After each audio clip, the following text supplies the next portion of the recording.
100 фактов о новом поколении. Ранее доктор Блэк был учеником Гектора. У доктора Блэка аллергия на цветы. А еще он следил за ложкой, что было подтверждено в одной из серий. Гектор звал доктора Блэка ученик. Вид иссушающий волшебник. Находился в верхнем мире. Блэк всегда упоминал родителей, но как их зовут или как выглядят, так неизвестно. Способности Блэка – использование магических заклинаний и ритуалов, которые он обучился по большей части с помощью Гектора, создание карманных измерений, снятие проклятий разных уровней, возможно создание небольших механических устройств. На превью появлялся 12 раз. А вот так доктор Блэк выглядел в новелле. От Клоложка относился положительно, а также создатель карманного измерения под названием «Измерение Блэка». И измерение Блэка представляет собой большую лабораторию, преимущественно состоящую из кварца и серого бетона. В измерении есть большая библиотека, ванны и жилые комнаты. На превью измерение появлялось один раз. Ястребная организация в Мистериуме, враждующая с соколами. Особенности ястребов – порядковые номера. Каждый новый участник получает свой порядковый номер и начинает выполнять различные задания. Но идея нумерации участников была взята у соколов. Старая валюта ястреба – печенье. Лефтерион – первый дракон среди ястребов. По всей базе спрятаны секретные сундуки с ценными вещами. Тот, кто найдет такой сундук, может забрать все его содержимое. Некоторые комнаты закрыты для новичков и становятся доступными только с получением высоких уровней в таблице рейтинга, таких как пропуск первого уровня, доступ к базе и доступ к заданиям, пропуск второго уровня, расширенный доступ к базе, ежедневный бонус, новые задания, доступ к спецзаданиям, пропуск третьего уровня, увеличенный ежедневный бонус, новые задания, большие спецзаданий и еще более расширенный доступ к базе, угощение в зоне отдыха, пропуск четвертого уровня, максимальные награды, максимальный ежедневный бонус, доступ ко всем заданиям, VIP-зал, пропуск пятого уровня, но получают только самые выдающиеся ястребы. Вся база ястреба разделяется по корпусам этажам, и доступ к передвижению по ним открывается только с 5 уровня допуска, и состоит он с корпус работников, исследовательский, производственный и контрольный. Участников ястребов и основатель был Sunfish.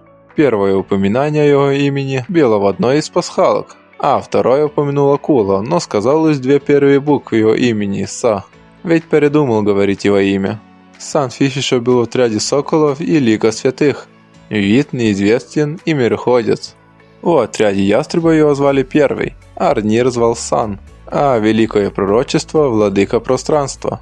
Находился в Мистериуме. Есть младший брат Варнер. Способности, полет, манипуляция пространством, возможно видеть будущее. Sunfish сказал, что ложка еще сыграет свою роль в этом спектакле, что и произошло в будущем. Sunfish когда-то подвергался магическим экспериментам, вследствие чего он скрылся за темной мглой.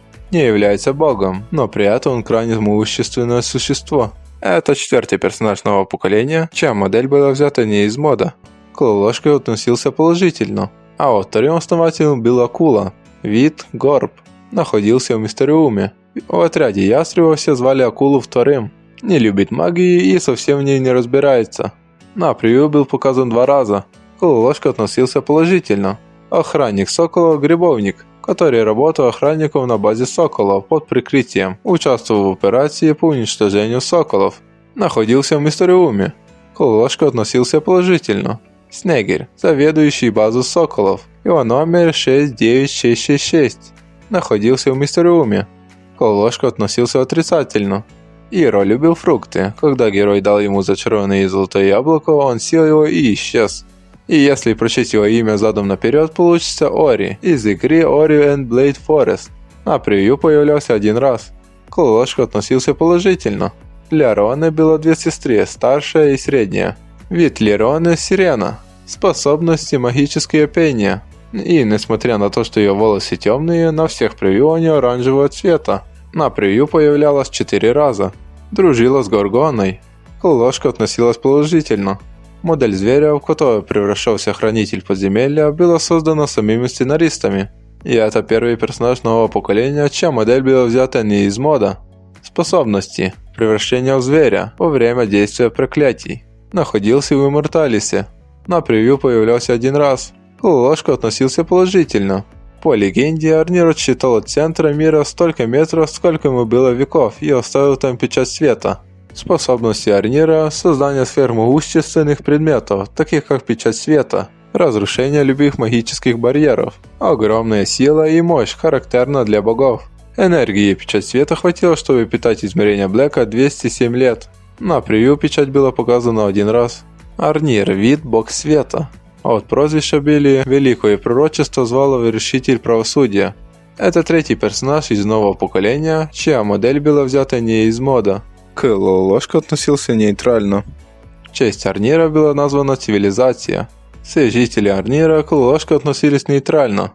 Лотерейщик Лучеземья – персонаж, который сломал четвертую стену и прорекламировал товар Лолошки. На превью был показан один раз. В Арнире про Верону появилась пословица «Любопытный Вероне в баре нос оторвали».